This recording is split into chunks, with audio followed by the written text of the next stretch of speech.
Hello guys, welcome back to my channel earth mom reactions. And अगर आप channel में new हैं तो प्लीज़ चैनल को सब्सक्राइब ज़रूर कीजिए। वीडियो पसंद आई तो लाइक भी करना, कमेंट सेक्शन में कमेंट करके ज़रूर बताना कि आप सबको मेरा वीडियो कैसा लगा। उसी के साथ आज मैंने पहना है बहुत ही सुंदर फ्रॉक सूट, जिसे आप अनारकली सूट भी कह सकते हैं। इसका नेक का पैटर्न जो है ना वो बहुत ही सुंदर है, अंगरखा पैटर्न में ये है, फ्लोर टच है, साथ में कॉटन का सूट है। दुपट्टा पे तो मेरा दिल ही आ गया, इतना सुंदर कॉटन का दुपट्टा है। और ब्लैक कलर तो मेरा फेवरेट भी है। अगर भीड़ में मुझे कहीं ब्लैक कलर दिख जाए ना तो सबसे पहले मेरी नज़र उसी पे जाती है। तो अगर आप लोगों को ये सूट पसंद आ रहा है तो आपको कम्युनिटी सेक्शन, कम्युनिटी पोस्ट और इस वीडियो के कमेंट सेक्शन में ये लिंक पिन करा हुआ मिला जाएगा। आप वहाँ से जाके इसे परचेज बाय कर सकते हैं। तो चलिए रिएक्शन वीडियो में हम लोग बढ़ते हैं आगे। तो आज मैंने बेसिकली देखे हैं 2 व्लॉग। एक देखा है मैंने जगत भाभी का व्लॉग और एक देखा है मैंने आंटी जी का व्लॉग। दोनों का ही व्लॉग देखा। आप सबने भी देखा होगा कि आंटी सी ऑफ कर रही हैं, यानी कि आंटी अंबाला से सिवान के लिए रवाना हो गई हैं। गाड़ी वगैरह वाला ग्रैंड उनका ओपनिंग हो गई। अब उसके बाद आंटी की हो रही है वापसी। लेकिन आंटी की वापसी में मनीषा को आप लोगों ने आज फूट फूट के रोते हुए देखा होगा। ये रोना कभी भी आप लोगों ने मनीषा को अपनी मम्मी के जाते वक्त नहीं देखा होगा। आप जानते हैं कि क्यों? क्योंकि मनीषा ने एक बार अपने व्लॉग में एक बात बोली थी जिस समय उसकी ज़िंदगी का एक बहुत टफ टाइम चल रहा था। टच वुड की वो टाइम अब निकल गया है और भगवान करे कि वो वक्त उसकी ज़िंदगी में दोबारा कभी ना आए। उसकी शादीशुदा ज़िंदगी बहुत अच्छे से चलती रहे। तो उस वक्त पे उसने एक बात बोली थी कि मेरी मम्मी उससे भी ज़्यादा इमोशनल है, इसीलिए वो अपनी मम्मी के सामने कभी अपने इमोशंस दिखा नहीं पाती। वहाँ पे हंसते हंसते जाती है और वहाँ पे हंसते हंसते आती है, क्योंकि उसकी मम्मी की हालत मनीषा से भी ज़्यादा खराब हो जाती है। इसीलिए अपनी सास के आगे मनीषा अपने सारे इमोशंस निकाल देती है, क्योंकि कहीं ना कहीं वो अपनी सास को स्ट्रॉन्ग समझती है। उसके अलावा मैंने एक और व्लॉग देखा था जहाँ पे किचन में आंटी एक बात बोल रही थी कि काफ़ी लोग मनीषा को इस बात का ताना मारते हैं कि इसको खाने में बनाना ही क्या आता है, दाल, आलू की भुजिया, और यही ये बनाती है, अक्सर इसको यही बनाते हुए देखा है। जिसपे आंटी ने किचन में खड़े हुए एक बात बोली थी कि हर इंसान के अंदर हर क्वालिटी नहीं होती।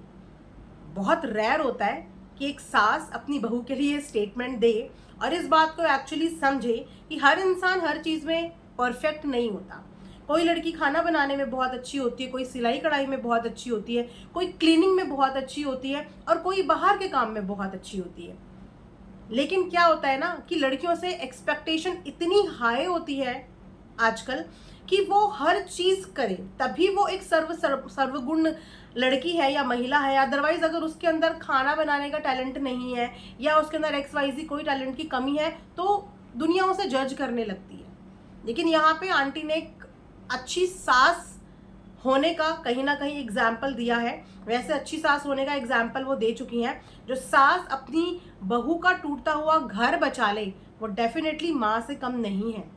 और शायद इसीलिए आज इन दोनों का रिश्ता इतना स्ट्रॉन्ग है, क्योंकि मनीषा के उस वक्त पे अगर आंटी का सपोर्ट मनीषा के साथ नहीं होता, विश्वास मनीषा के साथ नहीं होता, तो मनीषा के घर को कोई नहीं बचा सकता था।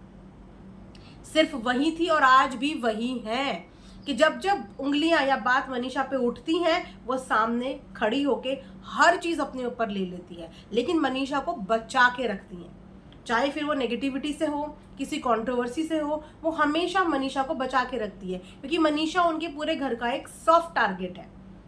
और उस तक पहुंचने के लिए हमेशा आंटी, मैं बोलूं कि जगत भैया से भी ज़्यादा आंटी मनीषा को लेके प्रोटेक्टिव है। हमेशा उसके ऊपर उठी हुई हर उंगलियों को आंटी ने अपने ऊपर लिया है और यहाँ पे एक अच्छी सास होने का एग्जाम्पल दिया है। और मुझे लगता है कि ये हर सास को समझना चाहिए कि अगर आपकी बहू किसी काम में 19-20 है तो इसका मतलब ये नहीं है कि वो बहू इनकम्प्लीट है। अगर आपकी बहू को खाने में एक ही चीज़ बनानी आती है तो एटलीस्ट उसको उतना बनाना आता है कि वो पेट भरा जा सकता है। अब उसमें मैं ये बोलूँ कि जगत भाभी की भी कौन सी गलती है, अगर उनके बेटे की पसंद ही यही है। अब अगर उनके बेटे की पसंद ही यही है, अक्सर आप पसंद के मामले में देखना कि लड़के लड़कियों के कंपैरिजन में ना ज़्यादा चूजी होते हैं, क्योंकि बचपन से माओ ने लड़कों को उनकी पसंद की चीज़ें बना के देनी होती है।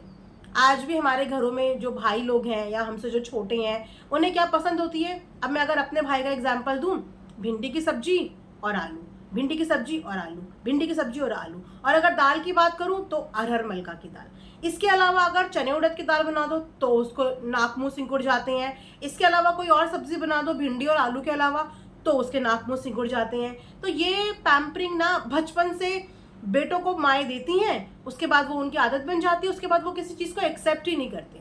वहीं पे बात करें अगर लड़कियों की, माँ के राज में कुछ भी खाती हो, ससुराल आके हर चीज़ को खाती हैं। इसीलिए बोलते हैं कि लड़की भगवान ने या प्रकृति ने ऐसी बनाई है कि जिस पानी में डालो वो वही रंग ले लेती है, वो उसी में घुल मिल जाती है।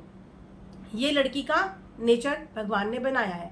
अब अगर आलू की भुजी और दाल चावल ही जगत भैया को पसंद है और उनकी बीवी अपने पति के लिए वही बना रही है, तो मैं बोलूँ घर का हेल्दी खाने से बढ़िया कुछ है ही नहीं।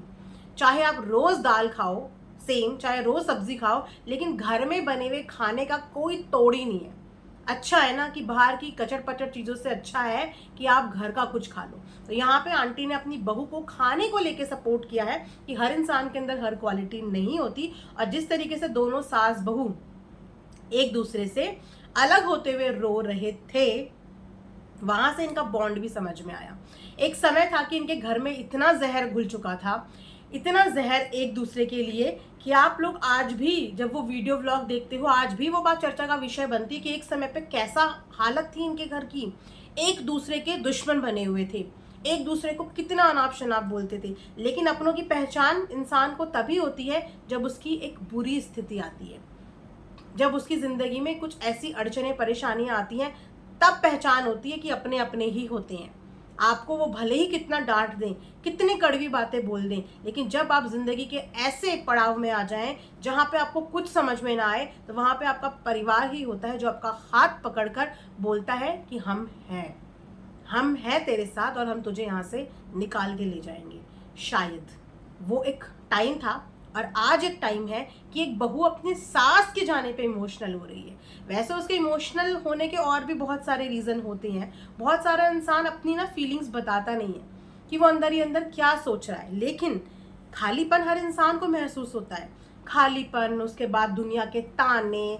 क्या आपको लगता है कि कोई इंसान पत्थर का होता है या उसे इन चीज़ों का प्रभाव नहीं पड़ता? बच्चे को लेके ताने, उसकी ज़िंदगी में एक छोटा सा अधूरापन है, उसको लेके ताने, तो वो उसको अंदर ही अंदर परेशान करते हैं। भले ही वो वीडियो में मुस्कुराती हुई आती है, दिखाती हुई आती है, मतलब कंट्रोल करने की कोशिश करती है, लेकिन इमोशंस हैं, काम में अपने आप को बिजी रखती है, लेकिन इमोशंस हैं जो टाइम टू टाइम निकल के आते हैं। और ये इमोशंस उसकी सास बहुत अच्छे से समझती है। हम लोग यहाँ से बैठे हुए बहुत सारे सलाह सजेशंस दे सकते हैं, बट हमें नहीं पता कि एक्चुअल में कंडीशन क्या है, एक्चुअल में वो सफ़र क्या कर रही है, और एक्चुअल में ग्राउंड लेवल पे प्रॉब्लम क्या है। क्योंकि कोई इंसान नहीं चाहता कि उसकी गोद हमेशा सूनी रहे। हर औरत चाहती है, और मनीषा की तो दिली इच्छा है बेबी की। वो बहुत, कहते हैं ना, दिलो जान से चाहती है कि बेबी हो। और हर महीने शायद उसकी उम्मीद भी होती होगी, एक्सपेक्टेशन होती होगी कि शायद इस महीने मुझे गुड न्यूज़ मिल जाए।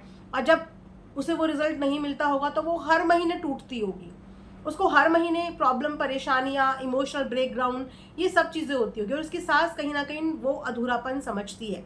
इसीलिए जब वो भी वहाँ से जा रही थी तो उन्होंने भी अपने व्लॉग में बोला कि अब वो अकेली हो जाएगी। इतना बड़ा घर, ऊपर से लेकर नीचे तक का, इंसान को अधूरापन फील होता है। बहुत सारे लोग जज करते हैं। अब तो सोशल मीडिया में है, सोशल मीडिया में भी बहुत सारे लोग इस चीज़ को लेकर जज करते हैं, तो वो टूटती है। और रोने किसके पास आती है? सास के पास, क्योंकि वहाँ पे वो अपने आप को सेफ फील करती है, अपनी सास को अपने से स्ट्रॉन्ग समझती है, इसीलिए उनके सामने सेफ फील करती है। तो मैं यही कहूँगी कि आंटी को आना जाना यहाँ पे रखना चाहिए, क्योंकि आंटी के गाइडेंस की, उनके सुपरविजन की और उनके ऑरे की ज़रूरत अम्बारा वाले घर को भी है। आंटी अपना मैक्सिमम टाइम सिवान में देती है। मैं ये भी समझ सकती हूँ कि आंटी का सिवान घर है, और कोई भी औरत अपना घर छोड़ के कहीं भी कंफर्टेबल नहीं होती, चाहे वो उसके खुद के बच्चों का घर क्यों ना हो। जिस घर से उसका लगाव होता है वो औरत वहाँ से अलग नहीं हो पाती। लेकिन फिर भी मुझे ऐसा लगता है कि इस समय मनीषा का वो फेस चल रहा है जहाँ पे आंटी को उसके पास आते जाते रहना चाहिए, क्योंकि काम के सिलसिले में वो लोग भी बहुत ऑक्यूपाइड रहते हैं, बिजी रहते हैं, इधर उधर उन्हें भी ट्रैवल करना पड़ता है। तो उसमें आंटी आ जा सकती हैं, कभी इधर रह गई, कभी उधर रह गई, तो उसका भी मन लगा रहेगा और आंटी को भी कॉन्टेंट के नाम पर फॉर अ चेंज कुछ अलग मिल जाएगा। है ना। फिलहाल मैं यही बोलूँगी कि टचवुड है दोनों सास बहू के रिश्ते को, कि इन दोनों का रिश्ता ऐसे ही स्ट्रांग रहे और आंटी हमेशा सास और माँ दोनों की भूमिका निभाती रहे। और आंटी को देख के मैं तमाम उन सासों को ज़रूर बोलूँगी जो अपनी बहुओं को छोटी छोटी चीज़ों पे जज करते हैं, कि देखिए एक कंजर्वेटिव फैमिली में होने के बावजूद किस तरीके से आंटी अपनी दोनों बहुओं को इतना मौका और इतना फ्रीडम देती हैं कि वो अपने हिसाब की ज़िंदगी जी सकती हैं, सोशल मीडिया पे अपनी लाइफ जी सकती हैं। और अगर किसी चीज़ में किसी की कोई कमी है तो वो उन चीज़ों पे उनको पॉइंट आउट नहीं करती। अब बात करें इनके घर की छोटी बहू की, तो आंटी ने खुद अपने मुंह से बोला है कि वो खाना बनाने में अच्छी है, उसके अंदर खाना बनाने की स्किल है, वो खाना अच्छा बना लेती होगी। रही बात मनीषा की, वो किसी और काम में अच्छी होगी। हर इंसान अलग अलग काम में अच्छा होता है, इसीलिए कभी भी उसको जो चीज़ नहीं आती है उस चीज़ के बेस पर उसको जज नहीं करना चाहिए। हमेशा ये सोचना चाहिए कि इंसान कैसा है, उसका नेचर कैसा है, उसका व्यवहार कैसा है। वो फिर भी कोशिश करती है। आपने देखा था ना डोसे के टाइम पे, उसे नहीं आता होगा लेकिन फिर भी उसने कोशिश करी, उसने वो ट्राई किया। वो सैंडविच बनाती है, पराठे बनाती है, अपने हिसाब से वो कोशिश करती है। अब कोई चीज़ 19-20 हो जाती है तो उसमें क्या कर सकते हैं। उसकी शादी भी बहुत कम उम्र में हो गई थी, जिस उम्र में लड़कियां कुछ सीख लेती हैं घर का काम, उस उम्र में उसकी शादी हो गई थी। तो इसीलिए कुकिंग वगैरह वो ज़्यादा नहीं कर पाई। उसके बाद वो बाहर ही रहे, जैसे तैसे उन्होंने मैनेज किया। तो हर लड़की कुकिंग में अच्छी नहीं होती यार, आजकल के बच्चे तो और भी अच्छे नहीं हैं। हम लोग तो अपने टाइम पे फिर भी ज़्यादा नहीं तो थोड़ी बहुत मम्मी की रोटी वगैरह बनाने में हेल्प कर देते थे, बट आज की जनरेशन तो 12th में है, चाहे ग्रेजुएशन कर रही है लड़कियां, उनको कुकिंग का सी भी नहीं आता। और पेरेंट्स कभी भी बॉदर भी नहीं होते और फोर्स भी नहीं करते। पेरेंट्स का बहुत अच्छे से फोकस्ड होता है कि किचन का काम बेटा होता रहेगा, कल को घर में 100 आप लोग खड़े कर दोगे हेल्प करने वाले।